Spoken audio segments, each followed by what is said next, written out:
Good morning, everyone. Today, I want to briefly touch on, I think we all know Jeremiah 29:11, where Jesus is talking about, I know the plans I have for you, plans to prosper you. As, I'm sure women struggle with it too, but as men, we typically struggle, and I've spoken about this before, but we typically struggle with what's coming down the road, what's next. And we tend to focus on what's next. And I think I've mentioned it before. Men focus on what's next, and we should be focusing on what's now.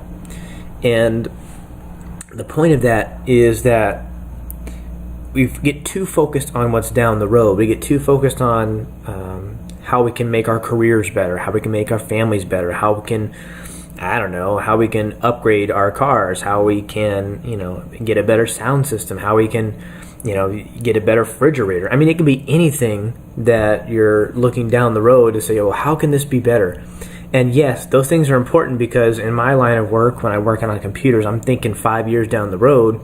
What do I want the system to do, and do I want it to be reliable? What do I want it to be fast? Do I want it to be upgradable? These are things that I need to keep in mind when I'm building a system for a client, and it's important to think on those things. However, God is saying, I know the plans I have for you, and it's something better than what you had planned.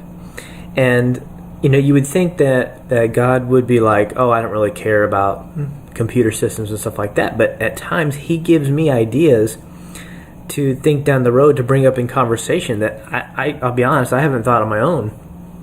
And what's great about that is that customers are like, wow, that's really different.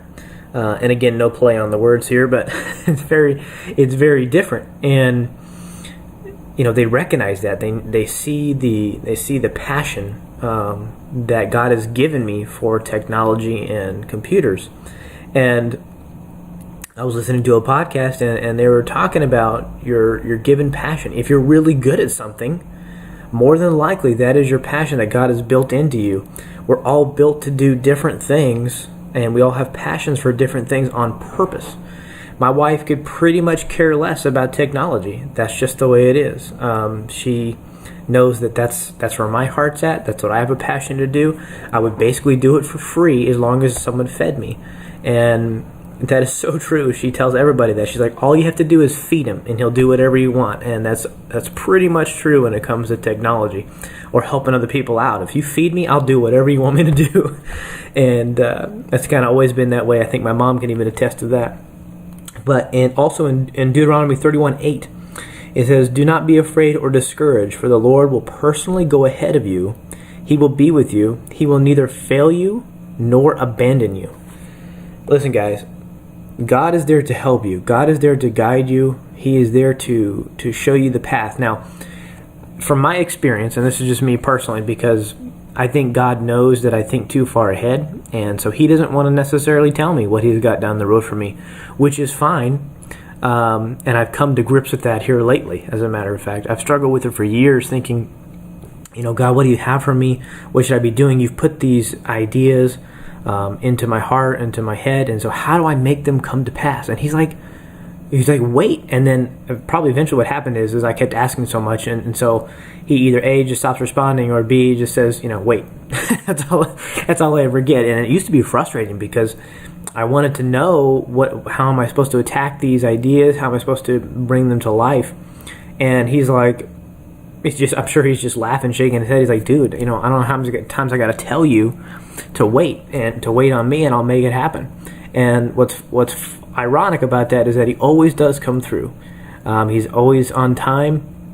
He's never late. And the same thing goes with our finances, our relationships.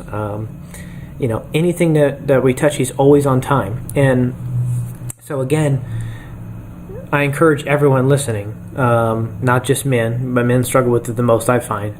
I'm sure there's some women as well, but we want to be sure we put our trust and hope in God and know that he will never leave us or abandon us. And he knows what we're going to do even before we're born. And so that's a great feeling, knowing that as long as you're walking with God, he's got your life in his hands. Be different today, guys. Have a great day.